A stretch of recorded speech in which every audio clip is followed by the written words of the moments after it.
Hi everyone, good morning. Welcome to your Fast Track to 7 a.m. Thank you for joining us. I'm Ashlyn Hill. And I'm Alex Larson. The Olmsted County Attorney's Office said yesterday criminal charges have been filed against Minnesota State Patrol Trooper Shane Roper. It's for his actions that caused a crash that took the life of an Owatonna teen. Roper now facing 9 charges, including 1 count of second-degree manslaughter and criminal vehicular homicide, both related to the death of 18-year-old Olivia Flores. He's set to be arraigned on August 29th. Now you can read much more about this story on our website, valleynewslive.com. And we now know the name of the officer who shot and killed a man at a Crookston homeless shelter last week. And this is not the only time this summer this officer has used deadly force. The Minnesota BCA says Crookston police officer Nick Fladland fired his gun, killing 44-year-old Christopher Junkin. Police were called to the Care and Share shelter on the night of June 30th for reports of a fight. When police got there, they say Junkin was breaking things, following officers into a hallway, and ignoring commands to stop when Officer Fladland fired a gun, killing Junkin. We talked to Junkin's roommate at the shelter who says this was a mental health episode. I tried explaining to the police when they got there. I was like, look, this is a mental health issue. It's not a fight. I don't want to press charges. They're like, well, what do you want us to do? And I was like, well, just help him. The shooting currently remains under investigation. Now, Flatland was also the officer who used deadly force the night of May 16th. That's when a man was wielding a hatchet in downtown Crookston, charging at an officer. He was on leave after that, which is protocol, though we're not sure for how long. These deadly shootings happened roughly 6 weeks apart. And in the state of Minnesota, you also have to wait 2 weeks before you can retrieve that body cam footage, so we're still waiting for the footage of the June 30th shooting. You can watch all that footage, including the body cam from the hatchet incident, and hear more from Junkin's family and friends right on your VNL News app. You can download and use it for free. Just search VNL News in the App Store. And we're learning more about a 3-year-old boy from Morehead who died back in March. According to documents, that final autopsy report shows that Easton suffered 28 blunt force injuries. His death was ruled a homicide. At the time of his death, Easton and his younger siblings were being taken care of by these 2 people on your screen, 21-year-old Cheyenne Erickson and 24-year-old Rosa Garza. Both were arrested on Monday and charged with second-degree murder. They made their initial court appearance yesterday. And documents also say Easton was living with them since last August. They were trying to get his mother to sign over temporary care. His mother tells investigators he would sometimes have bruising, but claimed it was because he was clumsy. To read more about the case, head on over to valleynewslive.com. Be sure to join us this Sunday night here on Valley News Live at 10 p.m. as we remember and honor the 1-year anniversary of Fargo officer Jake Wallin making the ultimate sacrifice. You'll hear several untold exclusive stories as the community remembers a hero. Now that's happening this Sunday again at 10 p.m. Turning our attention to the weather now. We're heating things up this week. For a look at our forecast, let's send things on over to meteorologist Lisa Green. Good morning, Lisa. Good morning. Yes, getting toasty. Our rain chances kind of taking a step back as well this week as we are seeing that heat build in. And a lot of rain going on in other parts of the country. We're checking in with the remnants of Beryl, and you can see a lot of rain here in parts of the Great Lakes and some thunderstorms associated with that as well. The system, the center of circulation in eastern Indiana, that's going to move to the northeast here and bring more severe weather possibility now over toward the northeast today. So here in the valley, a lot quieter. We've got some conditions that are a little foggy, a little murky out there this morning with some moisture in the air. There are some areas where we have a few clouds to the east that are not at the surface, higher up. Those are moving on, and we should keep things pretty quiet here for this morning. But you can see the haze too. We have wildfire smoke. Our current air quality is hovering in that moderate range in the yellow category. So noticeable, but on that lower range of concentration. Still might be impacting you. You might be noticing it here today, and that kind of hangs around the next couple of days.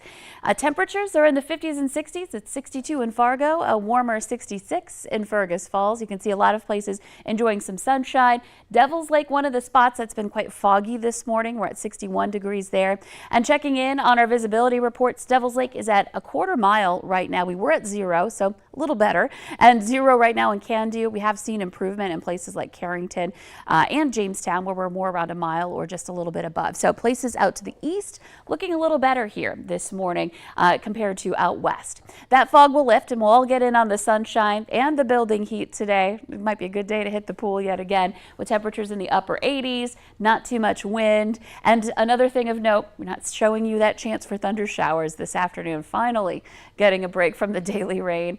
And then the heat really takes over toward the end of the week. You can see those multiple days in a row of 90 degrees.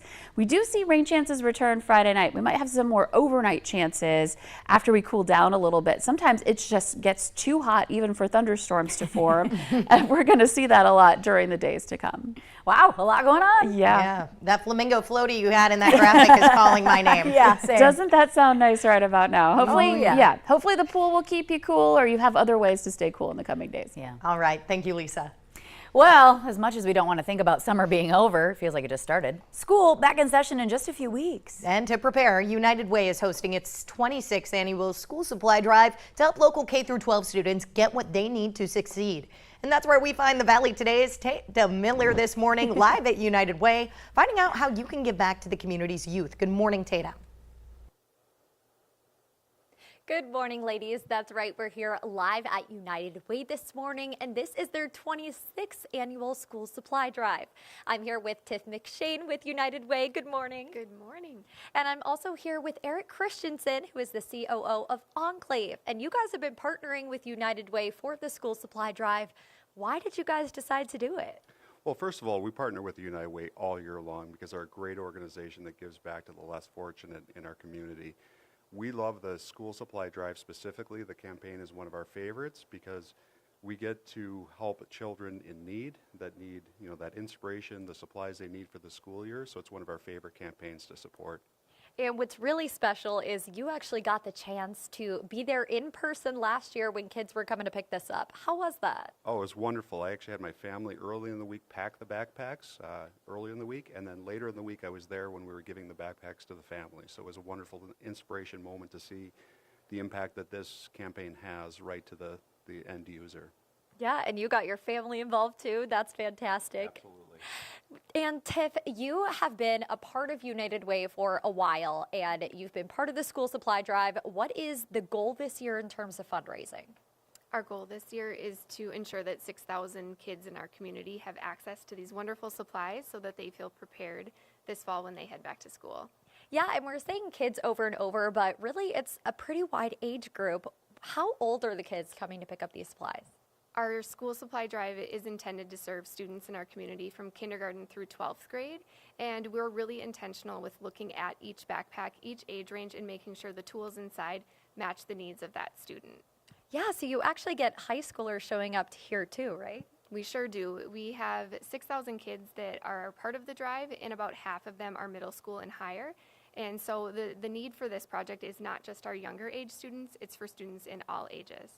Yeah, and something we wanted to emphasize is buying new supplies for these kids as well, and not just focusing on the fun backpacks with Disney princesses on them, but also some neutral options for older kids out there. We're going to check in with you guys one more time. I'm Tata Miller for Valley News Live. Back to you at the studio. Nice. Okay, what a great live look. Yeah, thank you, Tatum. A big reminder, the deadline to donate physical supplies is July 23rd, but you can also donate by scanning the QR code up on your screen right now. Well, as we know, record-breaking heat gripping parts of the nation and heading our way. That's leading many Americans to crank the good old AC and spend big money then on those electricity bills. But to save money, some families turn off their AC units when they leave the house. But according to a recent article in the Wall Street Journal, it's actually cheaper to keep them on, especially if you're only gone for a few hours. And there are other things you can do to save money on those electricity bills. Try to keep your resting home temperature around 78 degrees. That might seem a little high for people, but the idea is really just maybe a couple of degrees warmer than you're used to, and you'll really see the effects at the end of the month. And try to pump it up a little bit at night. The Department of Energy recommends around 82 degrees at night, and then about 85 degrees when you leave the house, so it doesn't have to work so hard to get back. Experts also recommend sealing gaps around windows or doors, keeping inside doors open for circulation, and closing those blinds and curtains. Well, a town in Minnesota yesterday, officers got some help from some local cowboys from Central Livestock to wrangle a sheep that got loose in a neighborhood. So they thought everything was under control when they got the sheep in a fenced-in yard, but it got away again. The sheep was on the run. They did eventually get the sheep under control, though. Good job, cowboys. Okay, cat lovers, it's your day to celebrate because today is National Kitten Day. July 10th is set aside to observe all the fluffy adorableness that are kittens. I love them so much. Although, let's be honest, for kitten owners, every day is a holiday. But if you don't already have your own little fur ball to cuddle, you can head on over to your local shelter to adopt or even foster. Or you can start volunteering with a kitten rescue if bringing one into your home isn't an option. And there's nothing wrong with just watching, those funny cat videos online, if that's your thing. I want to watch a cat piano video now. Yeah, the cat piano. That's exactly what I thought. Pistachio cat. Yep. Remember that one too? Oh, I'm such a millennial. Okay, the Today Show and CBS Morning's just about to start, but thank you all so much for waking up and tuning into the Valley today. We so appreciate your viewership. Thanks for tuning in. I'm Ashlyn Hill. I'm Alex Larson. Take care.